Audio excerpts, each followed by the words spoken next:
성경에서는 믿음으로 사는 사람을 의인이라고 말씀합니다. 히브리서 10장 38절에 나의 의인은 믿음으로 말미암아 살리라. 또한 뒤로 물러가면 내 마음이 그를 기뻐하지 아니하리라 하셨느니라고 말씀합니다. 믿음으로 사는 사람이 주님 앞에 참된 의인이라 판단을 받는다는 것입니다. 지난주 주일 예배 때 나누었던 노아의 인생, 믿음의 인생이었지요. 하나님을 믿었고 믿었기에 순종했고 그의 믿음을 통해 이루어진 모든 일들을 의롭게 보신 하나님께서는 그의 가족을 구원하여 주셨습니다. 하나님을 믿은 이 노아의 삶, 의인의 삶이요, 오늘날 예수님 안에서 믿음을 가지고 살아가는 우리의 삶도 의인의 삶이라고 할 수가 있겠습니다. 사람이 의롭다함을 받는 유일한 길은 예수 그리스도를 믿는 믿음의 길로 나아가는 것뿐입니다. 갈라디아서 2장 16절에서는 분명히 말씀합니다. 사람이 의롭게 되는 것은 율법의 행위로 말미암음이 아니요 오직 예수 그리스도를 믿음으로 말미암는 줄 알므로 우리도 그리스도 예수를 믿나니 이는 우리가 율법의 행위로서가 아니고 그리스도를 믿음으로써 의롭다함을 얻으려 함이라. 율법의 행위로서는 의롭다함을 얻을 육체가 없느니라고 말씀합니다.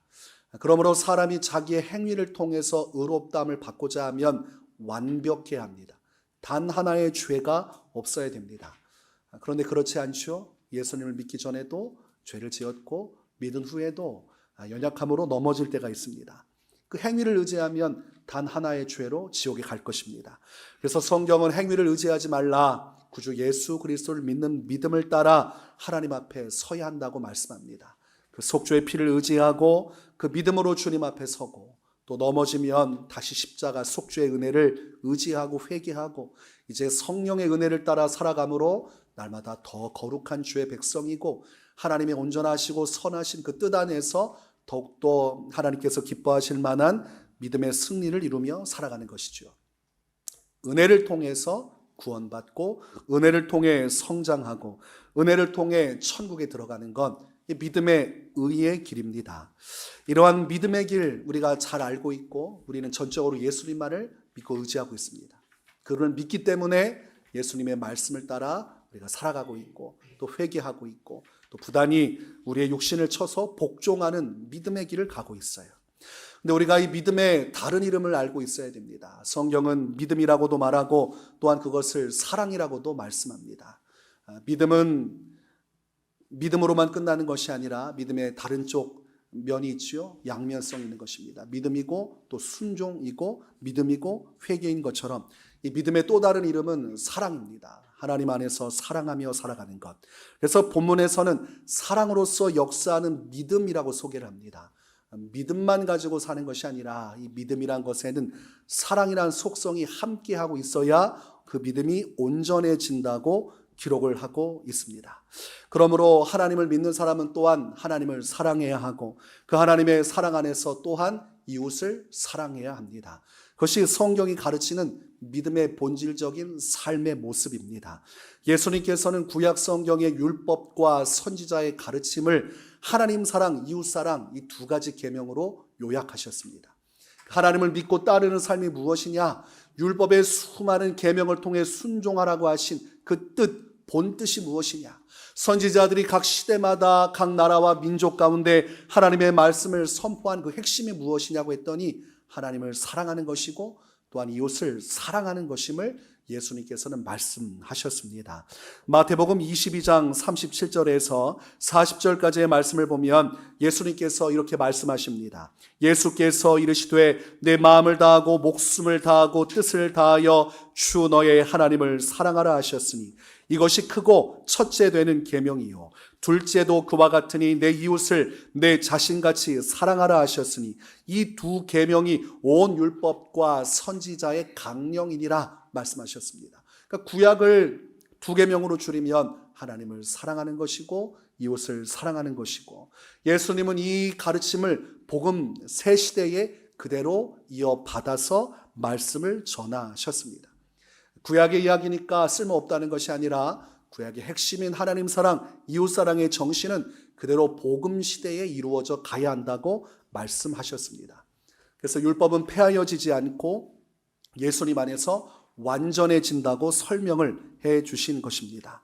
그러므로 오늘날 우리가 예수님을 믿는 성도라고 하면 정말 하나님의 말씀에 순종하고자 하는 믿음의 삶을 살고자 하면 우리는 반드시 하나님을 사랑해야 하고 또한 이웃을 사랑해야만 하는 것입니다. 이 하나님 사랑과 이웃 사랑은 동등한 같은 위치에 서 있는 계명은 아닙니다. 순서가 있는 계명이죠. 크고 첫째 되는 계명이 하나님을 사랑하는 것이고 그 다음 두 번째 계명이 이웃을 사랑하는 것입니다. 이 두 가지 다 지켜야 하는 것이지만 이 두 가지 가치가 충돌한다고 하면 성도는 어느 편을 선택해야 됩니까? 하나님 사랑을 먼저 선택하고 그 사랑 안에서 이웃을 사랑하는 편을 택해야지, 하나님을 향한 사랑을 저버리고 이웃 사랑의 길을 택한다면 본래적인 의도를 저버리는 것입니다. 창조주, 구원자의 본래적 취지를 벗어나는 것은 믿음의 길이 아닙니다. 자, 우리가 전도한다고 할 때에 전도 당한다는 표현은 애매할 수 있지만 어쨌든 믿지 않은 사람 입장에서는 전도를 당한다고 생각하죠. 덤프트럭이 갑자기 내 앞으로 달려오듯이 준비되지 못한 어느 시점에 누군가가 나를 전도할 때 부담을 갖게 됩니다. 왜 하필이면 내게 저런 이야기를 할 것인가. 친한 관계에서도 이 전도하는 것도 쉽지 않거니와 또 전도를 받는 입장도 굉장히 당혹스러울 수 있죠. 그리고 관계가 친하면 친할수록 거절하기도 또 어렵고 거절해도 서로 불편합니다. 또 어떤 경우는 전도하다가 이 관계가 깨어지는 경우도 있어요. 제가 친구에게 전도하다가 얼마나 큰 모욕을 당했는지 고등학교 때 아직까지도 기억나요. 그 집 앞 평상에 앉아서 제가 불교 신자였는데 또 열심히 하는 신자도 아니에요. 그냥 불교의 이름만 올려놓고 가지도 않지만 자기는 불교 신자라고 하는 이야기를 했죠. 그래서 제가 이제부터 예수님 믿고 구원받아야 되지 않겠느냐, 우리 함께 교회 가자 그랬더니 거절을 하더라고요. 그래서 제차 3차 얘기하다가 갑자기 친구가 소리를 버럭 지르면서 앞으로 이런 얘기할 거면 내 집에 찾아오지 마라, 그리고 들어가 버렸어요. 평상에 앉아서 가만히 있는데 말도 못할 서러움이 밀려오는 거예요. 이렇게까지 내가 욕을 먹을 일인가. 친구라면 오지는 않더라도 그래 생각해 볼게라고 해야 되는데 정말 저 친구는 나를 어떻게 생각하나. 아마 이제 그 친구도 다른 생각을 하고 있겠지만 섭섭함이 몰려왔습니다. 전도하는 게 쉽지 않아요. 그래서 어떨 때는 누군가가 전도할 때 싫어하면 그래 이렇게까지 싫어하는데 내가 전도할 필요가 뭐가 있겠는가. 주님이 이웃을 사랑하라 하셨으니 저렇게 싫어하면 그냥 기도만 하고 전도는 하지 말자라고 생각할 수 있지만 그럼에도 불구하고 포기하지 않고 전도해야만 하는 이유는 첫 번째 계명 때문입니다. 만민에게 복음을 전파하라고 하신 그 뜻이 있기 때문에 우리는 포기하지 않고 전도의 여정을 걸어가야 하고 또 때로는 누군가가 받아들이지 않아도 기도하고 또 때를 따라 전도하면서 이 일들을 계속 이루어 가야 하는 것이죠. 순서가 바뀌면 신앙이 붕괴가 일어납니다. 한국교회에 이상한 행태가 있는데 순서를 자꾸 뒤바꿔요. 이웃을 사랑하고 이렇게 사랑하니까 행동해도 하나님은 사랑의 하나님이라 괜찮다 이렇게 얘기를 합니다. 하나님이 좀 손해보더라도 하나님이 좀 불편하더라도 궁극적으로 우리가 이 사람을 사랑하는 마음으로 하는 것이니 순서가 좀 바뀌어도 상관이 없다 이렇게 이야기를 하지만 하나님은 용납하지 않습니다. 성경의 핵심은 하나님을 먼저 사랑하는 것입니다. 그래서 가족보다도 하나님을 더 사랑하고 내 생명보다도 하나님을 더 사랑하고 나의 미래와 성공, 나의 계획보다도 하나님을 사랑해서 그 하나님을 사랑하는 그 계명 안에서 우리가 또한 이웃을 사랑하는 것이지 이것이 뒤바뀌면 그것은 큰 영적인 대형 사고가 벌어지는 것입니다. 하나님의 말씀에서는 마태복음 5장 44절을 보면 나는 너희에게 이르노니 너희 원수를 사랑하며 너희를 박해하는 자를 위하여 기도하라고 말씀하셨습니다. 원수를 사랑할 수 있습니까? 없습니까? 사랑할 수 없으니까 원수죠. 사랑할 수 있으면 원수가 될 수가 없습니다. 아무리 내가 이해해도 저 사람은 내 평생 용서하기도 어렵고 도저히 이해할 수 없으니 원수가 된 겁니다. 근데 예수님은 콕 집어서 그 원수를 사랑하라고 하셨어요.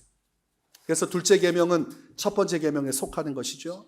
내가 이 사람을 절대로 사랑할 수 없음에도 불구하고 하나님을 사랑하기에 그분을 사랑하는 마음으로 또한 원수도 사랑하기 위해 그 길을 가는 것입니다.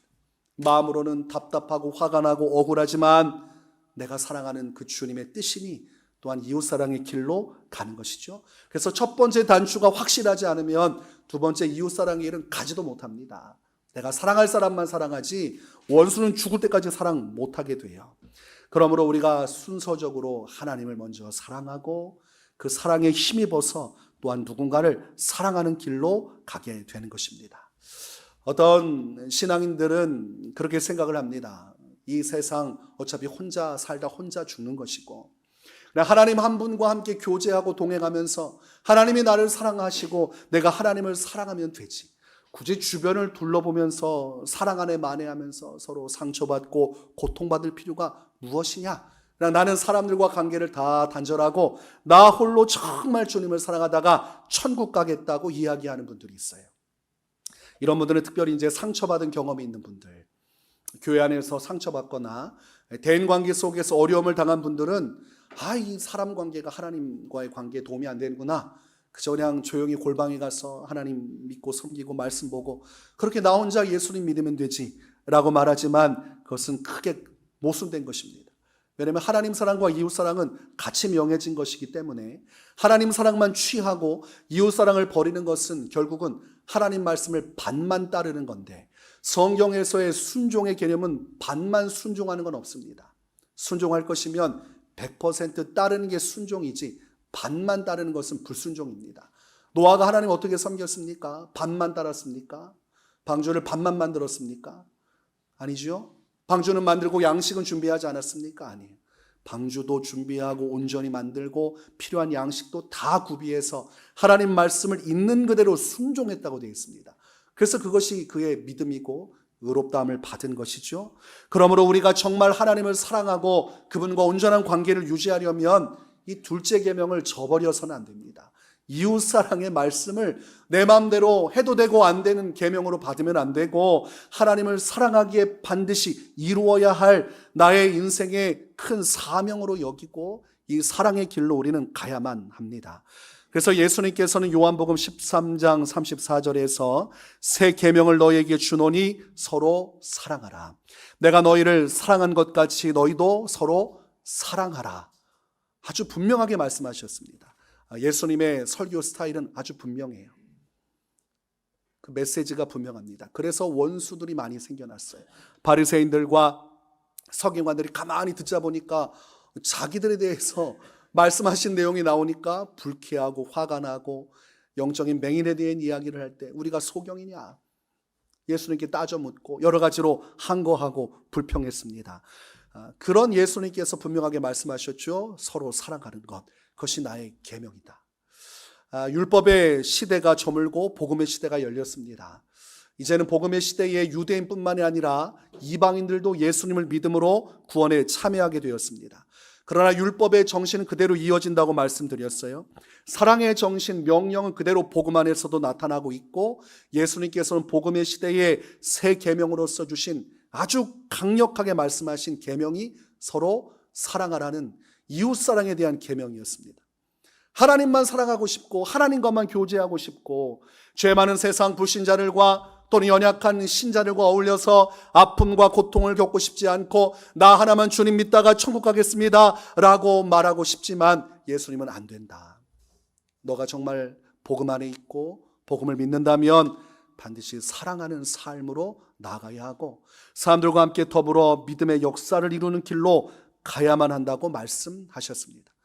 새 계명이니만큼 더 분명하고 확실한 것이고, 그러므로 우리가 정말 하나님을 믿는다면 또한 예수님을 믿어야 하고, 예수님을 믿는다고 하면 그분의 계명을 받아들여야만 하니 따라서 해보십시다. 서로 사랑하는 것이 예수님께서 주신 새 계명입니다. 그러므로 이 새 계명을 어기는 것은 복음 전체를 부정하는 것과 같습니다.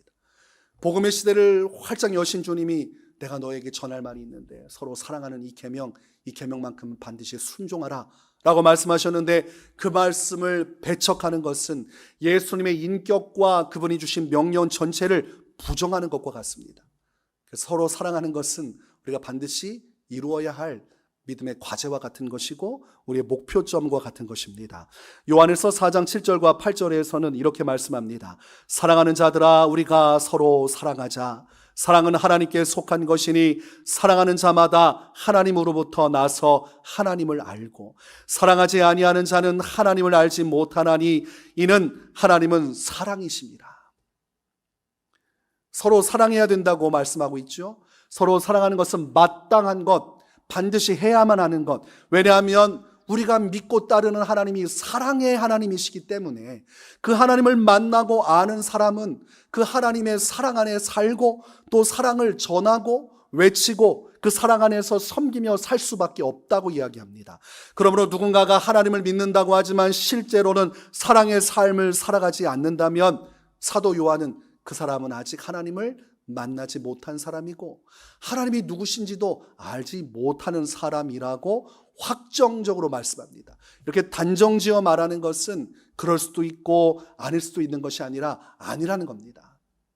서로 사랑하라는 계명 어기고 원수를 만들고 분노하고 시기하고 미워하고 질투하고 사랑 안에 분쟁을 일으키며 살아가는 그리스도인이 있다면 직장에서건 교회에서건 가정에서건 그런 분란의 요인이 되는 삶을 살고 있다면 그 사람이 아무리 기도를 많이 하고 아무리 성경 말씀을 많이 알고 대단한 은혜를 체험한 사람 같아도 결국은 그 사람은 아직 하나님을 만나지 못한 것이라고 말씀하고 있는 것입니다.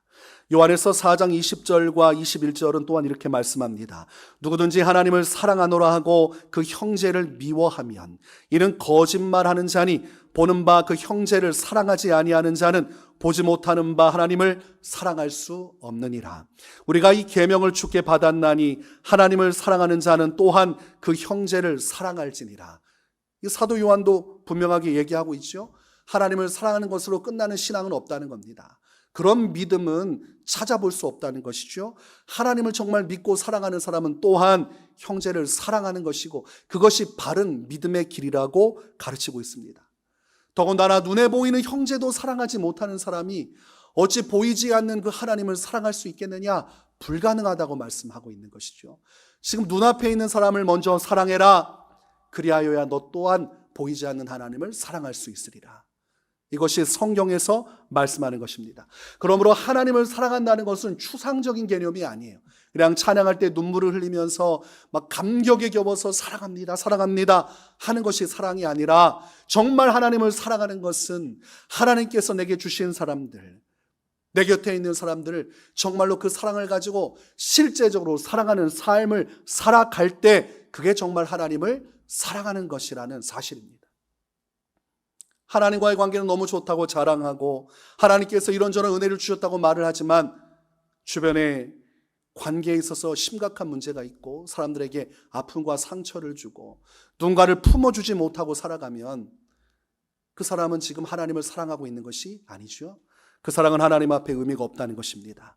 그러므로 우리가 누구를 사랑해야 되는가? 가장 기본적인 것은 가족이죠. 가족. 육신의 가족은 남녀가 결혼해서 이룬 부부 사이와 그 안에서 결실을 맺은 자녀들이 가족이라고 부릅니다. 부부 사이에 부모 자녀 간에 이 안에서 또 형제 자매 간에 서로 간에 사랑해야 하고 이 육신의 가족뿐만이 아니라 또한 어떤 가족이 있을까요? 성도죠. 영적인 가족이 있습니다. 예수님 안에서 부름받은 믿는 성도들의 모임, 성령 안에서 한 공동체를 이루고 한 몸을 이루고 함께 예수님 믿다가 함께 천국 갈 영적인 가족이 있습니다. 오늘날은 자꾸 교회 생활을 비즈니스적으로 하니까 필요하면 가고 필요 없으면 나오고 교회 가가지고 있다가 또 여러 가지 더 좋은 조건의 교회가 있으면 거기로 옮기고 너무나 쉽게 교회를 바꾸고 옮기고 하지만 우리가 성경적으로 교회를 본다면 부름받은 자들의 모임이기 때문에 하나님의 섭리 아래 하나님이 묶어준 겁니다. 너희들 한 시대 속에서 한 지역 속에서 함께 모여서 함께 믿음 생활하다가 천국 가라고 하나님이 불러주신 거죠. 우리의 만남은 우연이 아니야. 그것은 주님의 바람이었어. 우리 주님의 바람을 따라 이렇게 온 것이죠. 그래서 우리가 불신자 기준으로 산다면 어쩌다 보니 만난 사람이 교회 사람이고 또 필요에 따라 만난 사람이 교회 사람이지만 하나님의 주권과 통치와 섭리 안에서 우리 교회를 조명한다면 하나님께서 택하여서 부르사 우리를 한 몸으로 만드셨다고 고백할 수 있는 것이죠. 우연이라고 말하면 마음은 편하죠. 홀가분하죠. 이 교회 매일 필요가 없으니까요. 그러나 불행한 것입니다. 하나님의 섭리와 인도하심이 없다는 얘기잖아요. 내 하나님의 뜻과 섭리를 인정하고 이 교회 안에 나의 부르심이 있다고 믿으면 때로는 부담스럽고 불편하고 마음에 답답함이 올 수 있지만 그 이면에는 주님의 섭리와 그리고 계획하심이 이루어진다는 고백이 있기에 또한 삶의 위로가 되는 것입니다. 하나님 내 삶을 이끌어 가시고 우연이 아닌 그분의 섭리 속에 내가 오늘을 살아가는구나. 그러므로 우리가 후자의 믿음을 가져야죠. 하나님의 섭리 속에 영적인 가족이 되었다는 믿음. 그래서 우리가 육적인 가족, 영적인 가족 다 우리가 눈앞에 있는 형제 아닙니까? 이 형제라는 개념이 남자만을 지칭하는 것이 아니라 우리 형제자매 다 지칭하는 것이에요. 그러므로 하나님께서 하나 되게 하신 나의 육적인 가족, 또 하나 되게 하신 영적인 가족 모두를 사랑하는 사람이 진실로 하나님을 사랑하는 것입니다. 보이는 바 형제를 사랑하는 것이야말로 우리 하나님께서 가장 기뻐하시고 원하시는 것이라는 사실입니다. 근데 교회가 방향을 잘못 잡으면 이 믿음의 길을 엉뚱한 방향으로 해서 닻을 내립니다. 바로 영적인 체험, 하나님의 음성을 듣고 또 신비한 일을 경험하는 것이 믿음의 정점이라고 착각을 해요. 그래서 그런 체험을 하는 것이야말로 진정한 신앙이라고 생각해요. 골방에 가서 기도하는 것 중요하고 하나님 만나는 것 중요하고 영적 체험하는 것 중요하지만 그러나 그것이 목적이 된다 해서 하나님이 기뻐하지는 않습니다. 그것은 과정 속에 이루어지는 일들이고 진짜 믿음의 목적은 사랑 안에 있는 것입니다. 그 믿음이 사랑으로 가지 않으면 그 영적 체험 하나님 앞에서 아무 가치가 없습니다. 고린도전서 13장 1절과 2절에서는 이렇게 말씀합니다. 내가 사람의 방언과 천사의 말을 할지라도 사랑이 없으면 소리나는 구리와 울리는 꽹과리가 되고 내가 예언하는 능력이 있어 모든 비밀과 모든 지식을 알고 또 산을 옮길 만한 모든 믿음이 있을지라도 사랑이 없으면 내가 아무것도 아니요. 이 말씀 정확하게 우리가 받아들여야 됩니다. 천사가 하는 그 말의 언어를 우리가 할 수 있다고 하면 얼마나 대단합니까? 하나님 나라에서 천사들만 쓰는 그 언어를 이 세상에서 우리가 하나님께 받아서 그 방언을 할 수 있다면 얼마나 영화로워요. 또한 예언하는 능력이 있어서 우리가 장차 이루어지를 예고하고 하나님의 말씀을 전파할 수 있다면 얼마나 또 뿌듯합니까? 또한 모든 영적인 비밀과 지식의 문들이 열려져서 누구보다도 깊이 하나님을 알고 체험했다면 얼마나 또 아름답습니까? 예수님께서 변화산에 올라가실 때 그 세 명의 제자 야고보 그리고 요한, 베드로 그 다른 제자보다도 더 깊은 영적인 비밀을 보고 하나님의 음성을 보고 예수님께서 변화되는 모습을 본 그 영광을 경험했지만 그러나 오늘 성경 말씀 뭐라고 합니까? 그거 사랑 없으면 다 헛것이다. 왜 헛것이냐면 하나님께서 인정해 주시지 않기 때문입니다. 사랑이 없는 영적인 체험, 사랑의 결실로 가지 않는 그 모든 영적인 부요함은 하나님 앞에 아무 가치가 없는 것이라는 사실입니다. 하나님께서는 어떤 분이십니까? 말씀으로 천하 만물을 창조하신 분이고 이 세계의 끝을 아시는 분이에요. 언제 예수님께서 오실지도 하나님 아버지께서 결정하실 것이고 그 이후에 영원한 하나님 나라와 영원한 지옥 불못 가운데 이제 부활의 영광 속에 구원받을 자는 구원받게 하고 심판받을 자는 심판받게 하고 처음과 끝이 되어 영원토록 통치하실 분은 하나님이십니다. 하나님은 전지전능하시고 그분은 못할 일이 없어요. 그분의 입장에서 볼 때 우리가 능력을 받고 능력 경험하는 것은 하나님의 능력의 먼지만큼도 안 되는 것입니다. 하나님이 볼 때는 별것도 아닌 거지만 사람이 볼 때는 그런 영적 체험이 대단해 보이죠. 그러나 하나님이 그런 능력을 중요하게 여기시는가? 그렇게 여기지 않으세요. 하나님이 능력이 많으신데 사람이 그 능력 행한다고 무엇이 하나님께 감흥이 되겠습니까? 성경에서 하나님께서 정말 중요하게 여기고 감동받으시는 것은 사랑입니다. 그래서 예수님께서 서로 사랑하라는 명령을 말씀하지 않으셨습니까? 너희가 서로 사랑하면 나의 제자인 줄을 세상이 알게 되리라. 예수님께서 십자가에서 죽기 전까지도 제자들을 사랑하시되 끝까지 사랑하시니라 이렇게 되어 있습니다. 사랑하셔서 십자가에서 죽으셨고 사랑하셔서 십자가에서 부활하셨고 사랑하셔서 하나님 보좌 우편에 계시다가 그의 백성들을 찾기 위해 신원의 날을 이루기 위해 이 땅에 구름 타고 오신다고 되어 있고 사랑하심으로 성도들 지키기 위해 성령으로 말미암아 교회 공동체를 이루게 하시고 말세 시대 믿음의 역사를 이루어 그 영혼들이 구원받고 수많은 자들을 생명으로 인도하는 이 사랑의 역사를 이루고 계신데 정작 성도가 영적인 체험에 모든 것이 쏠려 있어서 정작 은혜는 체험했지만 누군가 한 명을 사랑조차 하지 못하는 신앙생활을 한다면 그 신앙생활이야말로 소리나는 구리와 울리는 꽹과리와 같다고 성경은 말씀하는 것입니다.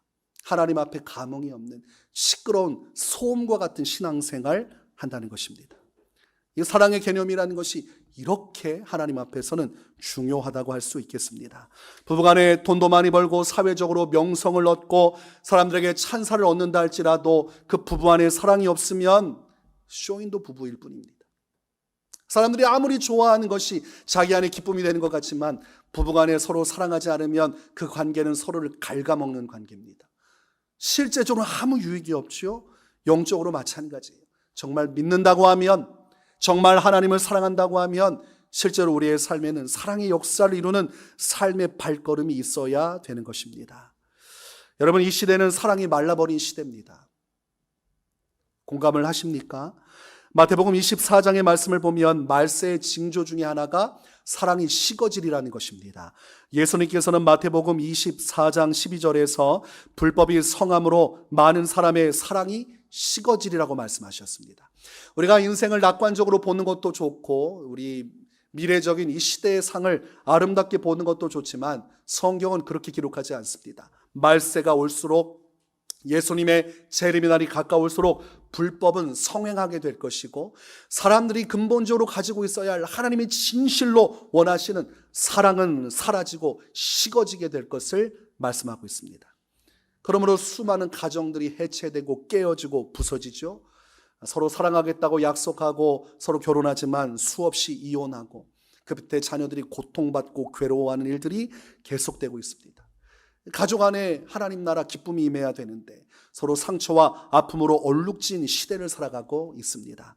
또한 교회 공동체도 마찬가지예요. 서로 사랑하라고 하나님께서 불러주셨는데 교회 안에 아픔과 상처의 일들이 계속돼요. 어떤 교회는 두 쪽으로 갈라지고 세 쪽으로 갈라지고 서로 당파를 나누어서 분쟁을 일으켜요. 어떤 교회는 한번 사무총회를 하는데 여기저기 고성이 오가고 컵이 날아다니니까 교역자가 교회 방송 끄고 그 화면 끄고 다니라고 정신이 없었다는 얘기를 들은 적이 있어요. 이제 그럴 때는 묻고 싶죠. 그게 교회인가? 하나님께서 서로 사랑하라고 주신 이 새 계명 안에 부름받아 사랑의 현장으로 나아가라고 우리에게 주님이 말씀하셨는데 정작 영적으로 나는 부유하다라고 말하면서 누구 하나 사랑하지 못하고 미워하는 교회라면 그 교회는 울리는 꽹과리와 같고 하나님 앞에 아무 의미가 없는 그저 이름만 교회인 공동체가 되는 것입니다.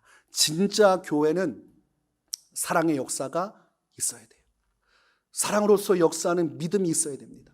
하나님을 믿기에 그 믿음 안에서 사랑의 풍성한 열매가 맺혀져야 합니다. 근데 교회 안에서는 서로 간에 다른 사람들이 많이 만나요. 우리가 요즘 MBTI 많이 하지만 기질로 보면 모든 기질이 다 모이는 곳이 교회입니다. 여러분들 기질이 다 비슷할 것 같죠? 다 다릅니다. 한번 MBTI 대대적으로 한번 하고 발표하는 시간을 가지면 서로 이해가 되겠죠? 제가 대학교 때 신앙생활하던 교회 목사님이 MBTI에 관심이 많으셨어요. 그래서 MBTI 조사를 다 하고 나서 그룹별로 앉아서 토론하고 그리고 그 성향에 맞춰서 어떻게 교회 봉사를 하면 좋은가 그런 것에 관심이 많으셨고 저는 별로 관심이 없었습니다. 근데 진짜 성향이 다 다른 거예요. 서로 생각하는 것도 접근하는 것도 그러다 보니까 어떻게 벌어집니까? 서로 의견 충돌이 일어나고 서로 불편함이 있죠. 그 모든 불편함과 의견 충돌을 넘어설 수 있는 비결은 한 가지밖에 없습니다.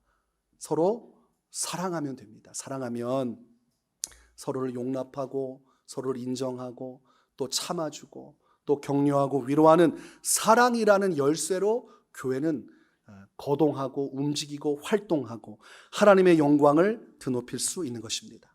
이 사랑이라는 것에 관심이 적고 다른 것에 자꾸 교회가 관심을 기울이다 보니까 정작 세상 사람들이 교회를 이제 배척하게 됩니다.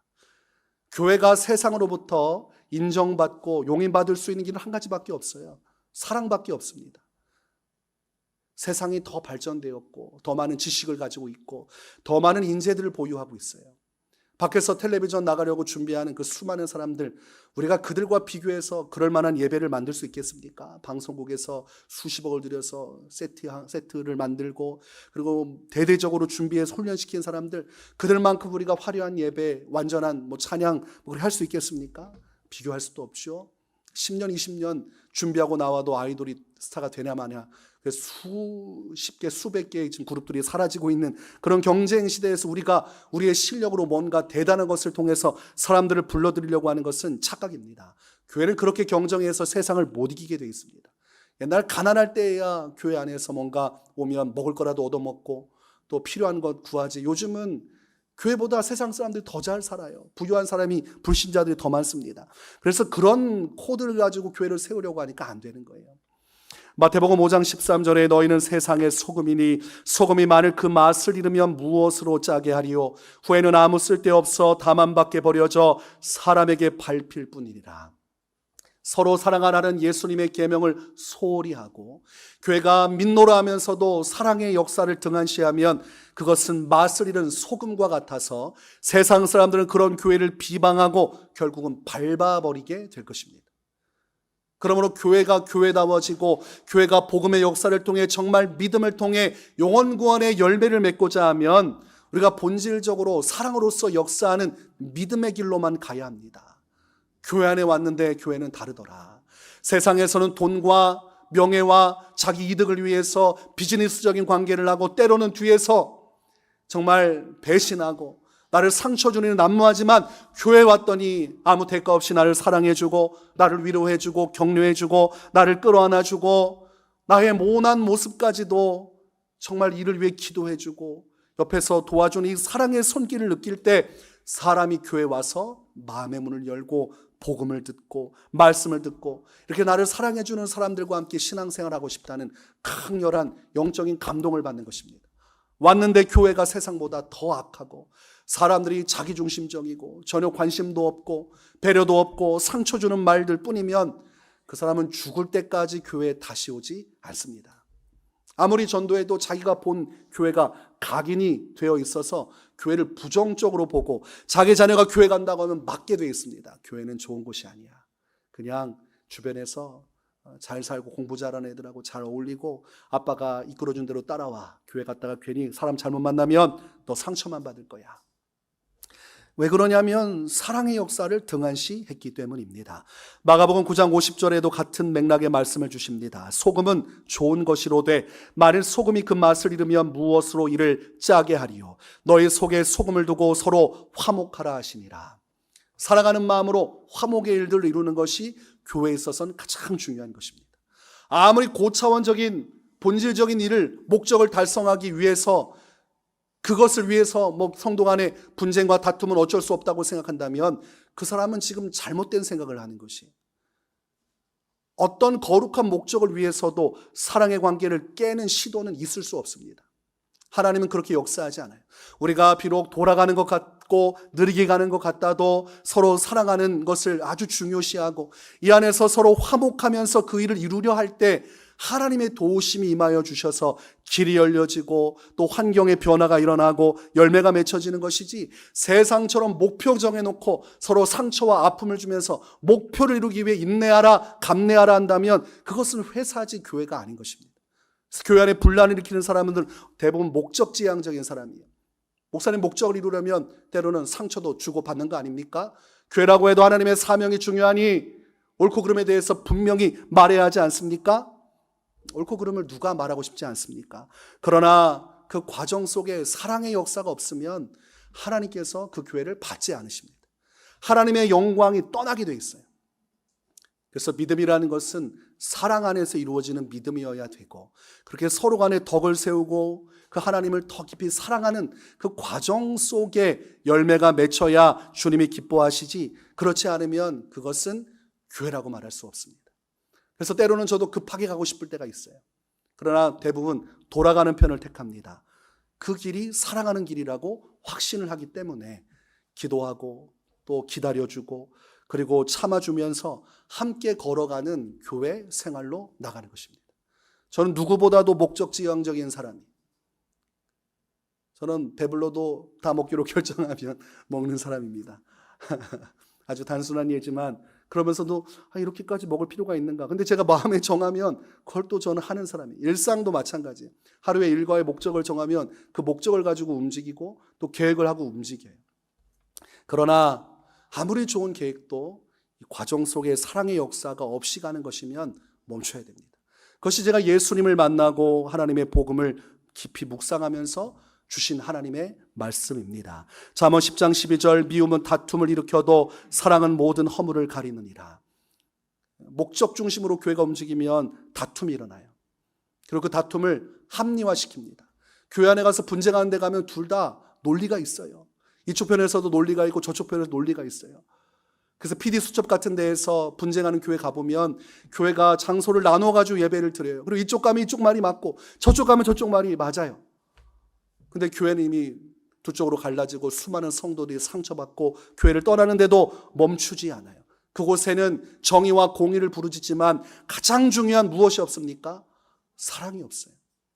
갈라지고 깨어지고 상처 입고 수없이 고통받는 영혼들의 부르짖음이 있음에도 불구하고 자신의 뜻과 목적을 관철하기 위해서 교회를 완전히 박살내고 있음에도 깨닫지를 못해요.